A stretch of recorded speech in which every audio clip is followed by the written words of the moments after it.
सुधांशु जी, आपसे ही शुरुआत करते हुए, आपको ऐसा क्यों लगता है कि समाजवादी नेता अगर उन लोगों का बस चले तो नमाजवादी शब्द भी ये लोग लेकर आ जाएं?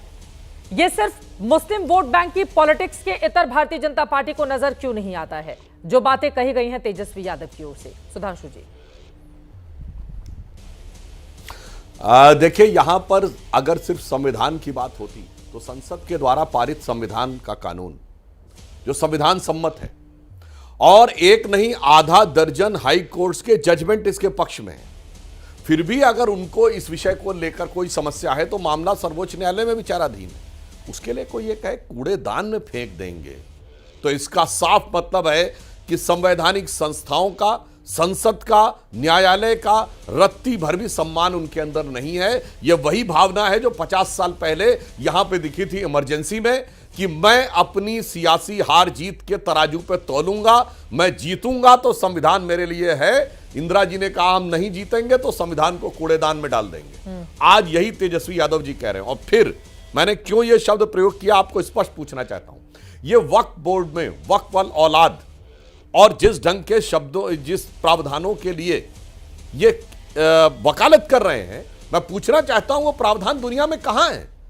सऊदी अरब में नहीं है भाई, जो इस्लाम की जन्म स्थली है। इंडोनेशिया सबसे बड़ा मुस्लिम देश, वहां पे नहीं है।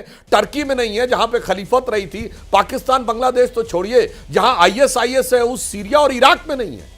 तो हम पूछना चाहते हैं कांग्रेस और इंडी गठबंधन से कि क्या आप टर्की, सीरिया, इराक, सऊदी अरब से ज्यादा कड़ा शरीयत कानून लाना चाहते हैं?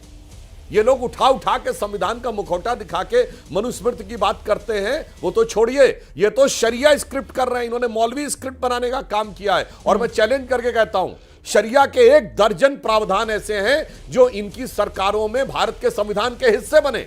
ट्रिपल तलाक, मेहरम, हलाला, हज सब्सिडी और 4 बीबी रखना, वक्फ बोर्ड, ऐसा किसी सेकुलर देश में नहीं है। इसलिए मैंने कहा, और एक लाइन में और कह दूं चित्रा जी, समाजवाद यह कहता है कि पूंजी का वितरण गरीबों के बीच में होना चाहिए, तो जिसके पास ज्यादा संपत्ति है वो वितरण करे। जैसे विनोबा भावे ने भूदान आंदोलन चलाया था कि जमींदारों से लो और बांटो, पर ये क्या कहते हैं ना, गरीबों की जमीन लो और उसके बाद उसको हड़प कर मौलवियों के कदमों में रख दो।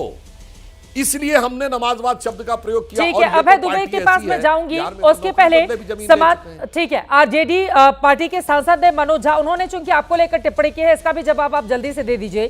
सुधांशु त्रिवेदी कुछ नहीं जानते, वो व्हाट्सएप से जानकारी लेते हैं। कृषि कानून कहां से पास हुए थे, क्या संसद से पास नहीं हुए थे, उन्हें वापस क्यों लेना पड़ा? इसी तरह हर चीजें कूड़ेदान में डाली जाती हैं। सुधांशु जी, ये मनोज झा बोल रहे हैं। देखिए, मुझे लगता है कि जिन लोगों ने अपनी पार्टी को इस मुकाम तक पहुंचा दिया है, मैं तो साफ सीधे कहना चाहता हूं, कृषि कानून संसद ने वापस लिया। मनोज झा जी पढ़े लिखे प्रोफेसर हैं तो उन्हें पता होना चाहिए। प्रधानमंत्री जी ने घोषणा की, उसके बाद संसद से पारित हुआ, संसद से वापस लिया गया। संसद से वापस लिए गए चीज को अगर कोई कूड़ेदान कह रहा है तो मुझे लगता है कि पढ़ा लिखा होने के बावजूद वो राजद का प्रभाव या एक अल्प शिक्षित मुख्यमंत्री के बचाव में एक पढ़े लिखे प्रोफेसर की बुद्धि पर किस प्रकार का राहु काल आ जाता है, यह उनके वक्तव्य से दिखाई पड़ रहा है।